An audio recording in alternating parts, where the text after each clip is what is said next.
Very good morning बच्चों।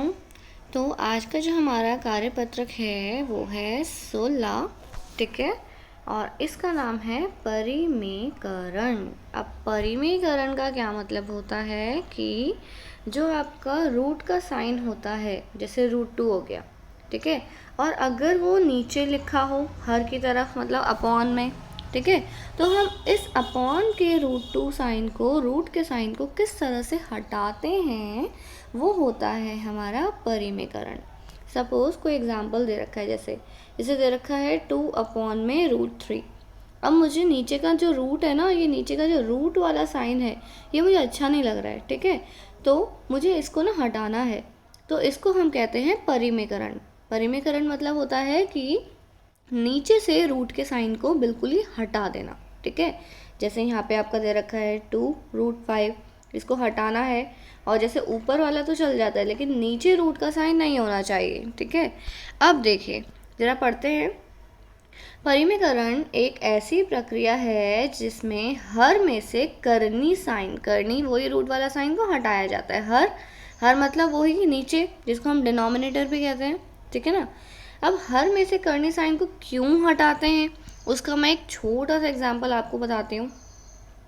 जब हम लोग प्लस या माइनस करते हैं, जैसे सपोज करो मेरे पास 1/2 है और इसमें मुझे प्लस करना है 2/2 को, ठीक है। तो मुझे पता है कि जब हर मेरे सेम होते हैं, ठीक है, तो वो एज इट इज़ लिखा चला जाता है और ऊपर वाला हमारा सीधा सीधा प्लस हो जाता है। तो इसका आंसर आ जाएगा 3/2। या फिर एक और एग्जांपल लेते हैं। जैसे मेरे पास दे रखा है 2/5 और एक तरफ दे रखा है 4/5।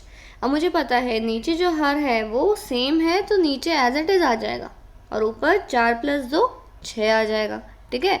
तो इसीलिए हमें ये जो नीचे वाला जो हर है उसको रूट हटाना पड़ता है। अब जैसे दे रखा होता है आपके पास 2√5, ठीक है ना, प्लस करते हैं हम इसमें 3 अपॉन में √5 या फिर √3 या फिर कुछ भी, ठीक है। तो जब नीचे रूट का साइन आ जाता है, ये नीचे करनी चिन्ह आ जाता है, तो हमें मुश्किल होती है अपने ऑपरेशंस करने में, ठीक है ना। अब जैसे एक और मैं एग्जांपल लेती हूँ। क्या पता नीचे जो हर है वो बराबर ना हो। जैसे एक तरफ दे रखा है 1/2, एक तरफ दे रखा है 2/3, तो ये भी मेरा आसानी से हो जाएगा। 2 और 3 का एलसीएम ले लो, ये हो गया 6, ये हो गया 3 प्लस ये हो गया 4। तो ऐसी चीज़ें मैं आसानी से कर देती हूँ। लेकिन अगर नीचे मेरे पास रूट का चिन्ह आ जाता है, ठीक है, तब वहाँ पर उनको प्लस माइनस करने में मुश्किलें आ जाती हैं, ठीक है। इसीलिए हम यहाँ पर क्या करते हैं, हर का चिन्ह नीचे से रूट का चिन्ह यहाँ पर हटा देते हैं, ठीक है ना। देखो अब पढ़ते हैं जरा इसमें क्या लिखा हुआ है। दी गई संख्याओं को ध्यानपूर्वक देखो। ये देखिए जरा, पहली संख्या के हर में करनी चिन्ह है और दूसरी संख्या के हर में करनी चिन्ह है ही नहीं। अब अध्यापक ऐसा क्यों कहते हैं कि किसी संख्या के अंश में करनी चिन्ह है तो ठीक है, लेकिन अगर हर में है तो उसे हटाने की प्रक्रिया करनी होगी। तो वो सेम है जो मैंने आपको बताया है। इसका कारण यह है कि जब किसी भिन्न संख्याओं का जोड़ या घटाव करने की ज़रूरत पड़ती है, तब हमारे लिए आसान हो जाता है। जब अपरिमेय संख्याओं के बजाय भिन्न के हर में पूर्ण संख्या होती है, वही नीचे अपॉन में अगर पूर्ण संख्या है तो हम आसानी से उसको प्लस माइनस कर सकते हैं। अगर सेम है तो सीधा लिख देते हैं, अगर सेम नहीं है तो उसका एलसीएम ले लेते हैं, ठीक है ना। अब जैसे ये वाला देखो, अगर ऐसा मेरे पास दे रखा है तो हम आसानी से कर देंगे, क्योंकि 5 और 6 है, 5 और 6 का एलसीएम 30 आ जाएगा, 30 करके हम आसानी से कर देंगे।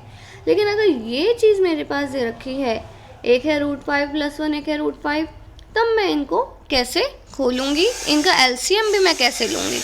तो बस यही रीज़न्स हैं आपके परिमेयकरण करने के या नीचे से रूट का साइन हटाने के।